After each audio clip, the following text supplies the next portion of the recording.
Hello, and welcome to Your Brain Lied. Have you ever stood in your kitchen on a Friday night, scrolling through your phone, and had a feeling wash over you? It's not exactly sadness, and it's not exactly boredom. It's a quiet, hollow sort of feeling. You see pictures of people out together, laughing, clinking glasses, and you remember a time when your social life felt easier, when friendships seemed to happen automatically, like breathing, and a thought might bubble up, a thought your brain whispers so quietly you barely notice it. Maybe I missed the boat. Maybe it's just harder now. If you've ever felt that, you are not alone. In fact, that feeling is one of the most common, unspoken experiences of being an adult in your late 20s and 30s. There's this strange, unsettling shift that happens somewhere between graduation and your first mortgage payment, where the bustling, crowded train of friendship seems to slow down, and you look around and realize you're on a much quieter, more solitary track. And today, we're going to talk about why that happens, and why that thought that it's too late, or too hard, or that you're somehow behind, is one of the biggest lies your brain will ever tell you. Let's start by getting one thing straight. If you feel like making friends is harder now than it was in high school or college, you're not imagining it. It is harder, but it's not because there's something wrong with you. It's because the entire environment has changed. Think of your friendships in your teens and early 20s. They were a bit like wildflowers in a meadow. They just sort of sprouted up everywhere without a lot of deliberate effort on your part. You were in a rich, fertile soil for connection. You were surrounded by people your own age, in the same stage of life, and you were thrown together constantly. There are three magic ingredients that make those early friendships bloom so easily. The first is proximity. You were literally just near each other all the time. In classrooms, in dorms, at sports practice, at part-time jobs. The second ingredient is repeated, unplanned interaction. You didn't have to schedule a coffee date with your college roommate. You just saw them every morning when you were both trying to find clean socks. You bumped into your lab partner in the cafeteria.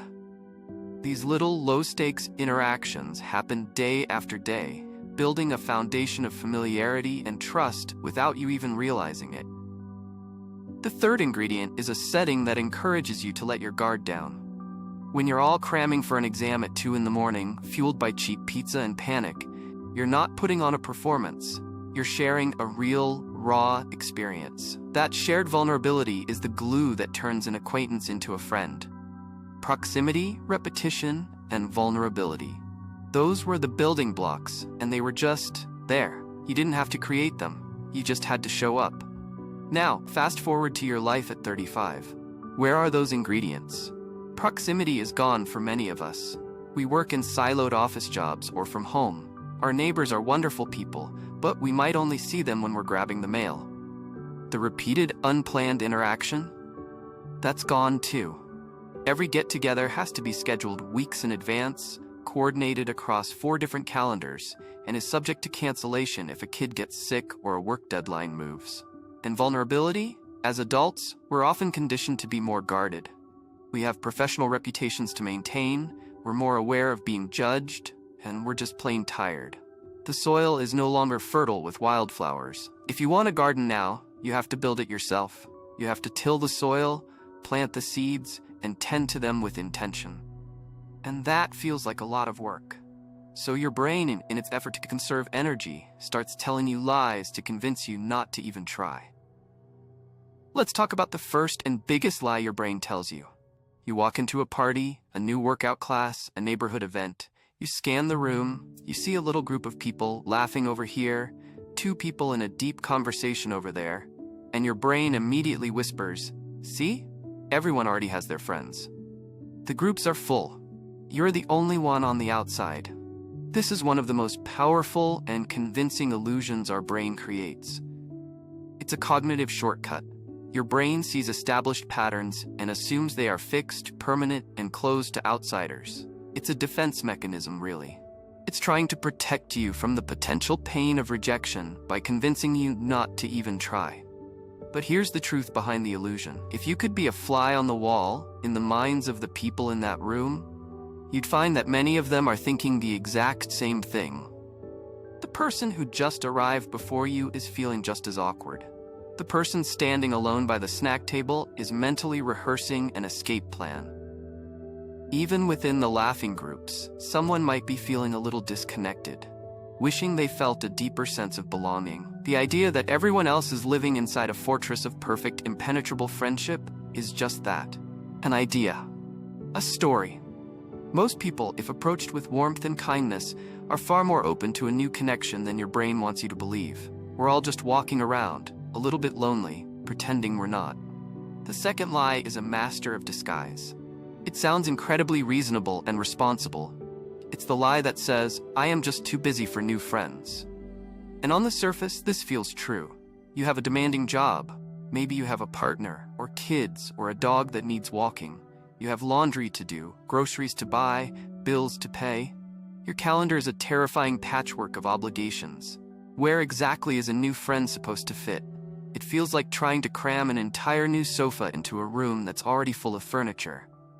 But here's what's really going on. This isn't usually a lie about time. It's a lie about priority and energy. Your brain is like a very lazy accountant for your personal energy. It looks at the effort required to meet someone new, the logistics, the small talk, the vulnerability of putting yourself out there, and it codes it as a massive, high-risk expense. Then it looks at the alternative, staying home, watching a show you've already seen, scrolling on your phone, and it codes that as a zero-cost, safe, and comfortable option. From a purely short-term, energy conservation standpoint, the lazy accountant brain is right. Staying home is easier, but this accountant is terrible at its job because it completely fails to calculate the return on investment. It doesn't factor in the energy you get back from a good conversation. It doesn't account for the emotional boost you get from feeling seen and understood. It doesn't value the long-term dividends of having a support system that can help you weather life's storms. So when your brain says, I'm too busy, what it's often really saying is, I'm choosing the path of least resistance because new things are scary and uncertain. And I'd rather stick with what's familiar. Acknowledging this isn't about shaming yourself for being tired. It's about recognizing that connection isn't just another task on the to-do list. It's the fuel that helps you get through the rest of the list. This leads us to the third lie, which is the one that stops us right at the moment of action. Lie number 3 is, it's awkward and weird to ask another adult to hang out platonically. You have a great, easy chat with a coworker by the coffee machine. You hit it off with another parent at the park. You connect with someone at a book club. And you have the thought, I'd really like to talk to this person again. And then, immediately, a wave of social panic hits. Your brain floods you with 1,000 reasons why you shouldn't say anything. They'll think it's weird. They'll feel obligated to say yes. What if we have nothing to talk about outside of this one context? It's going to be so awkward. The reason this feels so intensely awkward is that as a culture, we have very clear, well-established scripts for romantic dating. But we have almost no scripts for making friends as adults. Asking someone, hey, would you like to get a drink sometime? In a romantic context is normal. Asking a potential new friend the same thing can feel loaded and strange. We don't know the rules. Am I coming on too strong? Is this desperate? It's pure vulnerability, and our brain hates that. The risk of rejection feels immense. But I want you to try to reframe this in your mind. When someone makes a kind, genuine, low-pressure overture of friendship to you, how does it actually feel?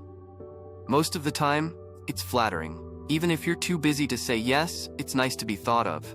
It's a signal of warmth. Someone saw something in you that they liked, and they were brave enough to say so.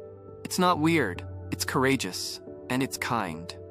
Overcoming that internal voice of awkwardness is the single biggest hurdle to creating new connections. It's the final gatekeeper your brain puts up, and learning to walk past it is the key to unlocking a new social life. So, we've unmasked the lies. We know why it feels hard, and what our brain is doing to keep us stuck. Now, what do we actually do about it? This is the Friendship Reboot. It's not a complicated 12-step program. It's a shift in mindset and a few simple, practical actions. The first and most important step is to consciously shift your thinking from passive to active. It's time to stop waiting for wildflowers and start seeing yourself as the gardener. This means accepting, without judgment, that adult friendships require intention. They don't just happen, and that's okay. A friendship that you deliberately cultivate can be even more meaningful and resilient than one that fell into your lap by chance. You have to be the one to plant the seed. Step 2 is to lower the stakes. Your goal is not to go out and find a new best friend by next Tuesday. That's way too much pressure. The goal is simply to put yourself back in soil where things can grow. This means finding what sociologists call a third place. It's not your home, the first place, and it's not your work, the second place. It's a place where you go regularly, with no agenda other than to engage in an activity you enjoy, around other people. This could be a weekly yoga class, a volunteer organization, a running club, a pottery studio, a church or spiritual group, or even just the same coffee shop at the same time every Saturday morning. The magic of the third place is that it artificially reconstructs two of those key ingredients we lost from our youth: proximity and repeated unplanned interaction. If you go to the same pottery class every Wednesday night, you will start to see the same faces. You'll start with a simple nod, then a hello, then a comment about the clay. You're building familiarity one tiny, low-stakes interaction at a time. You're not there to hunt for friends. You're there to make a pot or learn to run a 5K. The connection is a potential wonderful byproduct, which takes all the pressure off. Okay? So you've found your third place. You're going consistently. You've started having little chats with people. Now comes step 3, mastering the friendship bid. A bid is just a small signal you send out to see if someone is open to moving from friendly acquaintance to something more. It doesn't have to be a grand gesture. It's the opposite. It's small, specific, and low pressure. The enemy of the friendship bid is vagueness. "We should hang out sometime" is a classic example of a vague, non-committal phrase that puts the burden on the other person and rarely leads to anything. A good friendship bid is specific. For example, after your book club, you could say to someone, "I really loved your take on that last chapter. I'm grabbing a quick coffee at the place next door. Would you want to join?" Or if you're talking to another dog owner at the park, "My dog loves this park. A few of us are planning to come back on Saturday morning around 10. You should totally join if you're free." Notice how these are specific and casual. They have a built-in easy out. The person can genuinely say, "Oh, I can't today, but thanks," without it feeling like a personal rejection of you. You're not asking for their hand in marriage. You're just offering a small, open door to the next level of connection. Finally, step 4 is to embrace the good enough hangout. I think we often put immense pressure on our social interactions. We feel like if we're going to go to the effort of scheduling something, it needs to be a 3-hour-long, deeply meaningful conversation where we bare our souls. That's exhausting and unrealistic, especially in the beginning. Let go of that expectation. A 30-minute coffee can be a huge win. A quick walk around the block with a neighbor is a success. A slightly awkward first friend date where the conversation doesn't flow perfectly is still a victory, because you did it. Think of building a friendship like building a campfire. You don't start by throwing a giant, heavy log on the ground and trying to light it with a single match. It'll never catch. You start with tiny pieces of kindling, the small talk, the shared glance, the quick text. You add slightly bigger sticks, the half-hour coffee, the walk in the park. These small, consistent interactions generate a little bit of heat, a little bit of warmth.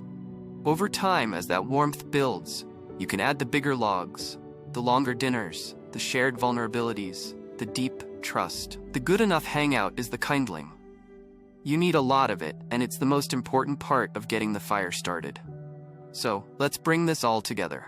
The loneliness that can creep in during adulthood isn't a sign that you're broken or that you've failed. It's a signal. It's a natural response to a changing social landscape. Your brain, in an attempt to protect you and save energy, will tell you lies, that it's too late, that no one is looking for friends, that you're too busy, that it's too awkward. But you don't have to believe those lies. Making friends as an adult isn't about luck or being a certain type of person. It's a skill. It's a practice. It's about shifting your mindset from passive waiting to active gardening. It's about creating opportunities for connection, making small, brave bids for friendship, and embracing the beauty of the good enough and the imperfect. It's a different game than the one you played as a kid, but it's a game you can absolutely learn, and a game you can absolutely win. As you go about your week, I want to leave you with a few things to think about. You don't have to do anything with them right away, just let them sit with you. First, a reflection question. Take a moment and just gently notice which of the brain's lies about friendship resonates most with you. Is it the lie that everyone already has their group? Or the lie that I'm too busy? Or the lie that it's just too awkward? You don't have to fight it or fix it. Just naming it, seeing it for what it is, a protective story, not a fact, is the first and most powerful step in taking away its power. Second, a practical takeaway. In the next week, I want you to identify just one potential third place for yourself. It could be a new place or one you already go to sometimes. A library, a farmer's market, a specific park, a climbing gym. And make a simple, low-stakes plan to just go there, once, with no agenda other than to exist in that space. That's it. Just show up for yourself. And finally, another reflection. Think of one person in your orbit, a friendly coworker, a neighbor you chat with, someone from that third place, with whom you've had a pleasant, brief interaction. You don't have to do anything about it. Just imagine, what would a very small, low-pressure, specific friendship bid look like with that person? What's the smallest possible invitation you could extend? Just playing it out in your mind can start to make it feel less scary and more possible. Because it is possible. Your garden is waiting. Subscribe to the channel. See you in the next video.